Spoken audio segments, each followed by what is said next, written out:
sinasabi po doon ng aming pamunuan na hindi po kami sang-ayon sa ginawa ng Quadcom.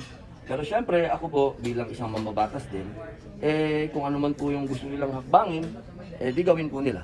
Opo, yun ang gusto nila. Pero kami po sa PDP, sabi namin na isa malaki itong kasinungalingan. Hindi namin matatanggap ng aming chairman na si dating Pangulong Rodrigo Roa Duterte ay mai-involve sa ganitong kaso na sinasabi nila. Nakasama pa si Senator Bato at Senator Go. Dahil siguro naman po hindi naman po siguro papayag ang Armed Forces of the Philippines na ang ating pong naging Pangulo ng panahon na yon ay involved sa underworld. Do you think political persecution? Oh yes ma'am, definitely. Bakit po? Sa akin naman po malinaw. Malinaw na kasinungalingan talaga. It's a big lie.